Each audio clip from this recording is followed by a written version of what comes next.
Hi everyone, welcome to Farsight Weekly for September 19th, 2024. I am Courtney Brown, Director of Farsight, where we study the subject of remote viewing widely applied, where all data are collected under totally blind and scientifically defensible conditions. So let's dive in. Friends, I don't want to scare you, but the world seems to be coming apart right now. It is likely going to get much worse, and I want to make things clear to our audience as I see it. At Farsight, we have been putting all of the pieces out there for a long while, but people don't seem to be putting two and two together. So I'm going to do that for you today. Now, let's be clear about this. I am using logic drawn from the data that we have presented in the projects that we have been doing at Farsight. Now, you can find all of them on farsightprime.com. If you have been watching our projects, then much of this will be making sense to you. If not, well, welcome to tomorrow. Of course, I could be wrong. We won't know until everything actually spills out. Nonetheless, things are moving really fast right now, so let me spell out the logic, and then you decide what you think is right or wrong. Now, in terms of timing, the big gorilla in the room is the US presidential election this year in 2024. All of the moving parts are centering on that event. So keep that in mind as I spell out the connections between the moving parts. Please hang in there with me. This is a very complicated chess game going on, so to speak. Now, to begin, at Farsight, we have long been explaining how the Earth has been run as a prison for thousands of years by a group of very authoritarian extraterrestrials who we call the bad ETs. Now, there is a Cold War right now between the bad ETs and a group of extraterrestrials who we at Farsight work with, who we call the good ETs. Now, all ETs are not the same. It is the same as humans, as above, so below. There is a mix. The good ETs want to collapse the prison system and to free humanity. And it is really a hard thing to do, since it requires that the human population on Earth side with the good ETs. We have even been showing people how to make video recordings of the ET ships on demand using modified cameras that can record in infrared and at 120 frames per second. Now, this circumvents their stealth technology. And all this should be convincing to many, but there still is a great resistance to even accepting that any extraterrestrials exist or that their UAPs or UFOs exist. But for those of you who follow our work at Farsight, this is no longer in doubt. You are ahead of the curve. Now, the good ETs are trying to produce a disclosure moment, which is a moment when the entire house of secrecy cards collapses all at once. This is called catastrophic disclosure. But the centers of authority on this planet, the so-called powers that be, are all controlled by the bad ETs. This includes national leaders and some elements in the military, all of the traditional major media outlets, and many leaders in the scientific community. Much of this control is accomplished through mental manipulation, but also threats, fear, bribery, and all sorts of mechanisms. Secrecy is the only way the current prison system on this planet can continue. The prison system runs on secrecy. If the truth comes out about what the bad ETs have been doing for so many years, then the entire prison system will collapse, and the Cold War between the bad ETs and the good ETs will turn into a hot war. And that is when the good ETs need humanity on their side, which is why disclosure needs to happen. For disclosure to happen, the powers that be need to lose much of their control over the distribution of information on this planet. So this moment had to wait until human civilization had the internet, where independent capacities to share information exist widely without being controlled by media corporations. The powers that be are trying to clamp down on this currently, mostly by controlling social media. So there is not an infinite amount of time for disclosure to happen. The moment is now before the censorship clamps down and becomes more entrenched. However, for this to happen, events need to occur that overload the capacity of the powers that be to control the narrative. Also, events need to occur that would require the direct intervention of the good ETs. And that is what is happening now. Now, to understand the events and how they are working together, we need to look at the incentives that all of the various players have. So, first, let's look at the Ukraine war.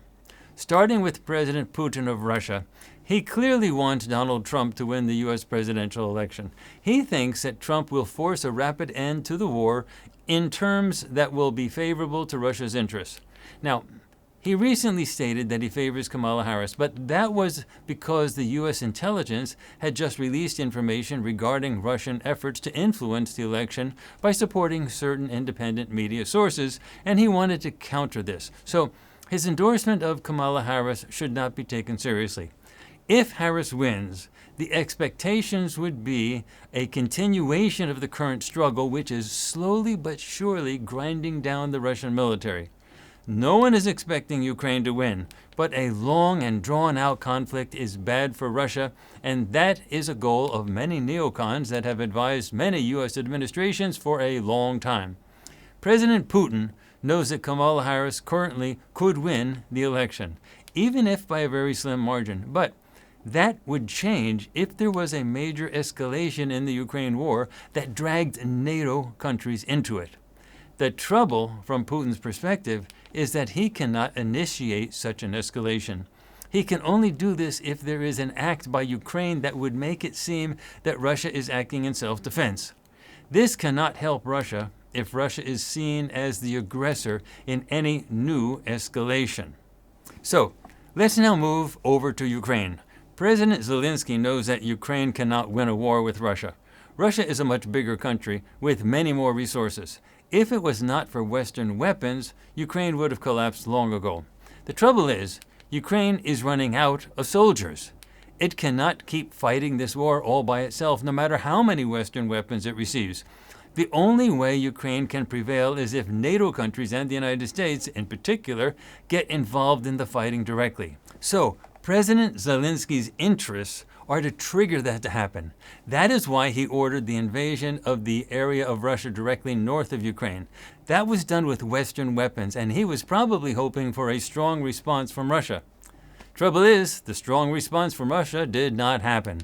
So, something new has to happen. Many Western nations have just recently given Zelensky permission to use Western weapons to strike deep into Russia.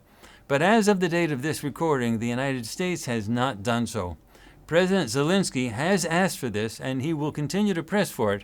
So the next step to make this happen is to do something that will trigger a Russian response that will involve at least one NATO country, thereby triggering a required NATO retaliatory response.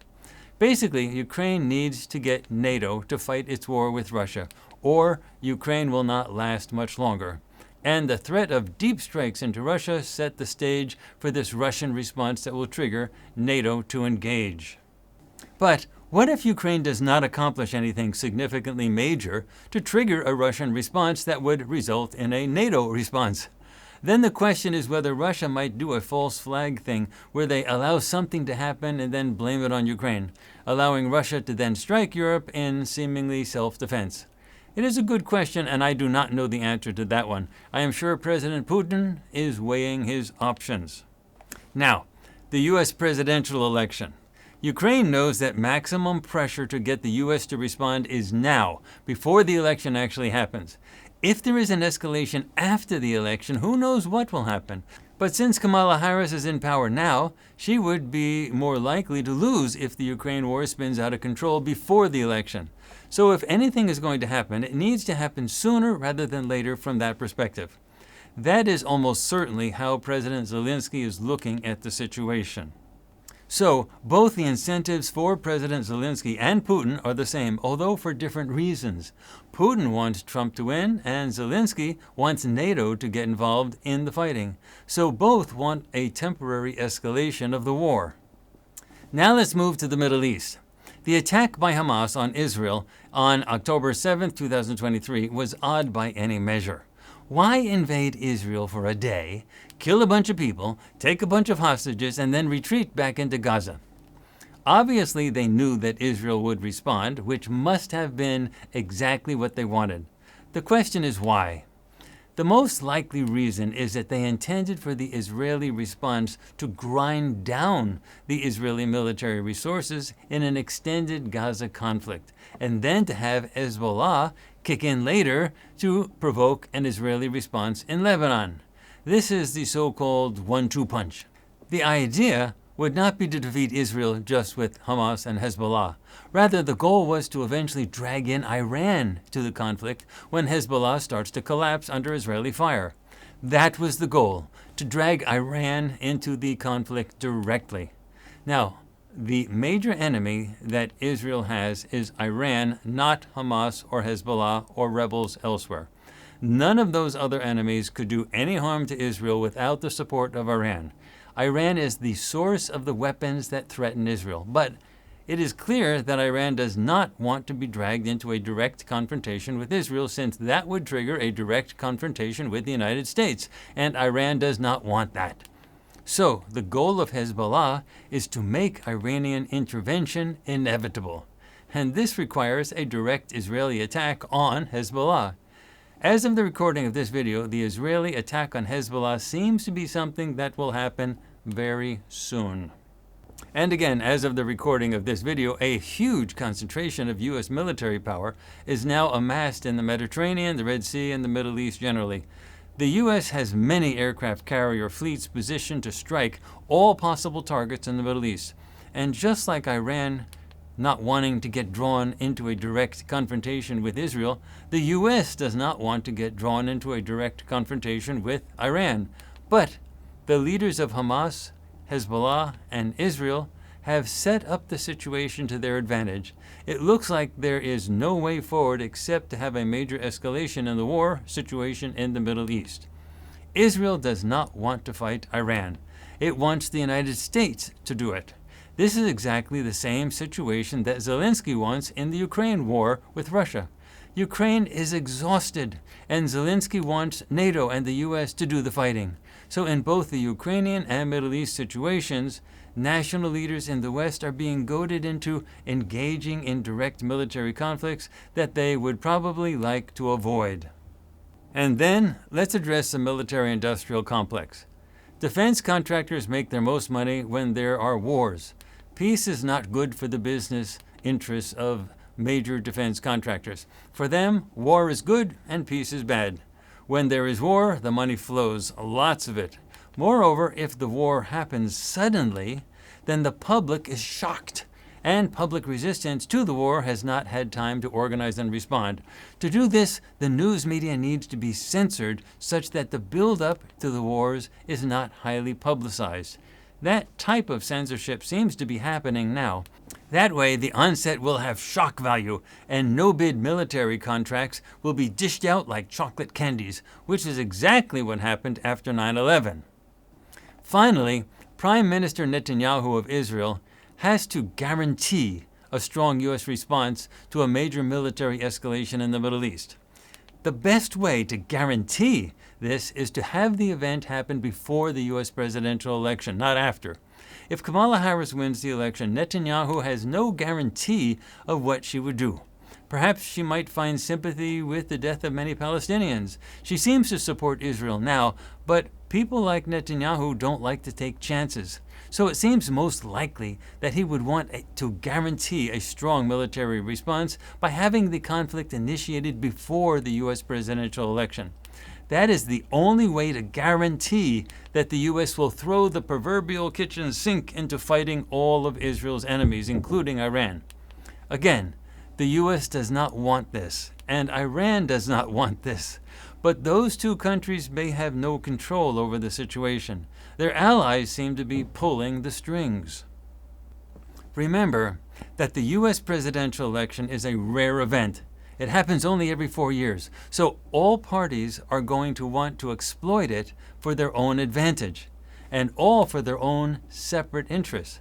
One party may want the same result as another party, but for different reasons. It is a very complicated chess game that is being played simultaneously by many players. There is nothing simple about this. Well, looking at all of this with a wide-angle lens, I assume that the extraterrestrials are going to take advantage of the situation as well. The good ETs would like a situation that was so bad that it forces them to intervene in order to save the planet. Now, the bad ETs want the conflicts to happen in order to distract humanity from focusing on the activities of the bad ETs. The bad ETs have often triggered conflicts in the world in order to keep humanity off balance. The bad ETs do not want the good ETs to intervene, but at this point, both sides probably know that this is inevitable at some point. The bad ETs are going to try to use their leverage with the powers that be to maximize their advantage to maintain their control. And the good ETs are going to try to win the hearts and minds of the masses. So what we have now is the formation of a perfect storm. Many interests from many directions are all coming together to produce an outcome that will rattle the cage of this prison planet, and now appears to be crunch time. Friends, again, let me remind you, I could be wrong in all of my analysis of this, but I ask that you follow the logic and then see if you can come up with a different outline of likely events. If nothing happens between now and Election Day, then I would say that major disclosure is likely going to happen later, and I simply do not know what will trigger it. But as of the recording of this video, this is how I see it. Again, I could be wrong. Do not take what I say as gospel truth. Just listen to the logic of the situation and see if you agree or disagree with my conclusions. If you follow us on FarsightPrime.com, then you are already ahead of the curve, and you can post your opinions on our Farsight Prime forums. Moving on, each week we try to have a message from one of our remote viewers. Here is Aziz Brown. Hello everyone. Today I wanted to share something truly fascinating that I've been exploring. Photobiomodulation, or PBM for short. It is a cutting-edge field that combines light therapy with neuroscience, and it has the potential to enhance our meditation practices in remarkable ways. So what exactly is photobiomodulation? In simple terms, PBM is the use of specific wavelengths of light to stimulate cellular function. It primarily involves near-infrared light, like the 850 nanometer wavelength, which can penetrate deep into the body, even reaching the brain. This light interacts with our mitochondria, the powerhouses of our cells, boosting energy production and promoting better cellular health. Now, you might be wondering, how does this affect our brain waves and meditation? Well, by enhancing mitochondrial function in brain cells, PBM can potentially improve focus and reduce the chaotic thought patterns that often hinder deep meditation. Now, what's cool is there are academic studies supporting these effects. For instance, a study published in the Journal of Neuroengineering and Rehabilitation found that the authors noted a decline in depression and anxiety factors in neuropsychological tests with no apparent negative side effects, namely overheating and tissue damage. While I am not personally dealing with depression or anxiety, one can interpret these findings to suggest that PBM can help reduce daily chaotic mental clutter and debilitating thought patterns, thus promoting clarity, which is beneficial for anyone looking to deepen their meditation practice. Now, if you're interested in reading more about that article, feel free to scan this QR code that's on the screen right now. All right, so there's actually another study from Lasers in Medical Science, and that article reports that PBM could enhance your attention and focus, which are key components of effective meditation. Now, nobody likes having their awareness constantly tugged from one thought form to another thought form, so focus is a big deal. If you're interested in reading more from that article, click this other, or scan this other QR code. Now, as you can see, I've decided to take this research and I've decided to build my own PBM device, mainly because the ones I found for sale online were around $2,000. So I've decided to make a pair of PBM glasses. And as you can see, these are kind of Star Trek Geordi LaForge inspired sunglasses. I picked them up for around $3 on AliExpress. And I integrated them with some simple 850 nanometer infrared LEDs with a bit of soldering and an ESP32 microcontroller and some hastily glued breadboards to the top, which, I managed to create basically this functional PBM device for around $30 to $40, which is way less than $2,000, so I'm pretty happy with it, even if the soldering is kind of messy. Anyway, the LEDs are programmed to pulse at the Schumann resonance frequency of 7.83 Hertz, which is often associated with the Earth's natural electromagnetic frequency and is thought by some to promote relaxation. I achieved this by using that ESP32 microcontroller and a bit of code that ChatGPT actually wrote up for me. Anyway, to be honest, ChatGPT was so good at teaching me things lately, it almost felt like I was cheating when I say this type of stuff, because every time I had a question, I just sort of was able to get a quick fix answer from ChatGPT. So needless to say, I'm a big fan. I just want to be very transparent with how much I use ChatGPT for this project. So anyway, getting back to the project, as of recording this, I haven't had a chance to actually meditate while wearing these PBM glasses. I really just finished making them. But I can confirm that they function as intended.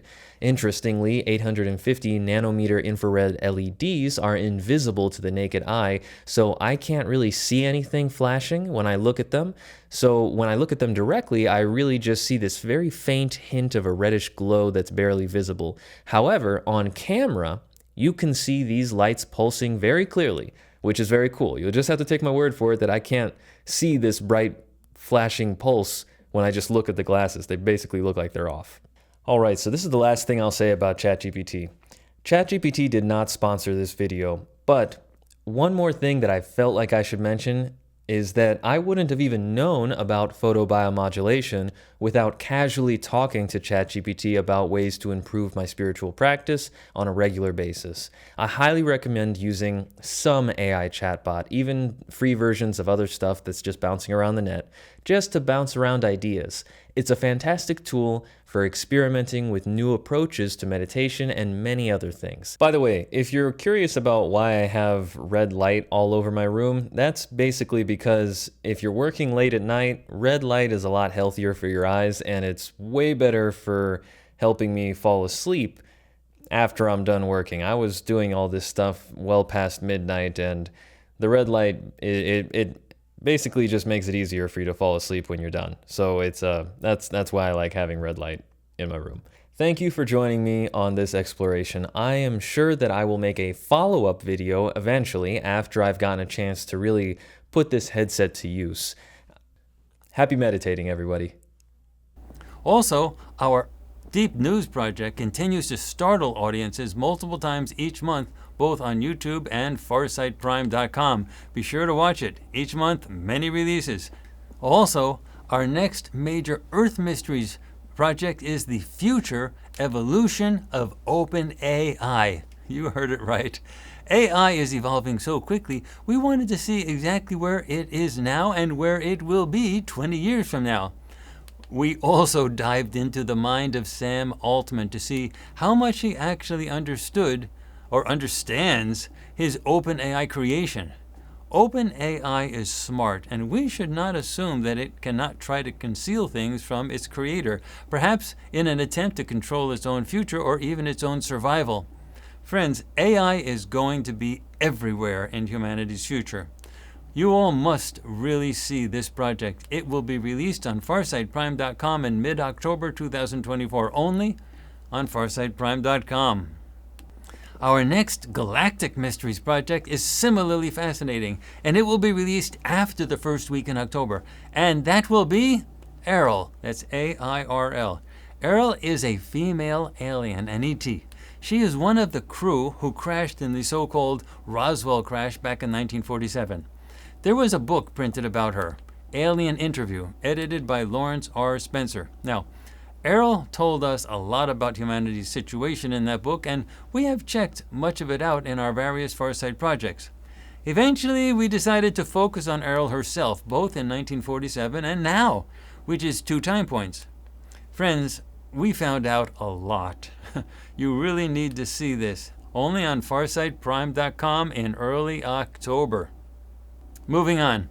Before the end of this month, September, we will release our second ET board meeting. Now, we are totally transparent at Farsight, so we want people to know that we have been getting advice, guidance from friendly extraterrestrials for a long time. And we feel it is important for everyone to witness us getting this guidance. Watch the meetings, all recorded live, each month right here on FarsightPrime.com. Our next ET board meeting will be released at the end of September, real soon. So please understand that there are limits to what we can publish on YouTube, especially in the current highly polarized and cancel culture environment that we live in today. So watch our ET board meetings on FarsightPrime.com. Now, remember that we are now offering captions in multiple languages for many of our videos on FarsightPrime.com. We are also adding captions to older videos as quickly as we can, so please be patient as we seek to catch up. So English is not a limitation on FarsightPrime.com. It is only because of advances in AI technology that we are able to offer such captions in multiple languages. So for that, we are grateful. Remember that we have a huge instructional and educational effort here at Farsight. We have people teaching our version of remote viewing, and we offer lots of instructional videos on FarsightPrime.com, plus printed materials and other resources on Farsight.org. We are also listing our Farsight certified instructors who are teaching these classes, and the list will grow as more people obtain certification. The Farsight instructors are doing this on their own. Farsight does not get any financial benefit from their activities, so start by going to our website, farsight.org, and near the top of the navigation bar on the left, you will see a link for remote viewing courses. Farsight is totally transparent. Farsight is first class from top to bottom, so when you follow our stuff, you are engaging with the best. To keep up with what we do at Farsight, start by subscribing to our YouTube channel. And remember to click on the notifications bell that appears after you subscribe. That is the only way YouTube will notify you of our new events, especially our live stream events. Just subscribing doesn't do anything. The notifications bell is the important part. But that only notifies you of things that we release on YouTube. To be notified about the things that we release on FarsightPrime.com, which you can watch using our Apple and Android apps, on the web, and on your home TV, you need to subscribe to our free email newsletter found on our website at farsight.org. You can also allow our apps, which is Farsight on Google and Farsight TV for Apple, to notify you of our new releases on FarsightPrime.com. Now, the links for YouTube and our newsletter are in the description area below this video, and the app is, it's on your phone. Those are how we announce what we do. We never send out spam, and we never give our subscriber list to anyone else for any purpose. Well, that is it for this week at Farsight. Each week, we will bring you the latest. Stick with us in these changing times, and we will always stick with you. What you get from Farsight, you can get absolutely nowhere else. Stay ahead of the curve. Let the mainstream fade in the dust. Be there now. I'm Courtney Brown, Director of Farsight.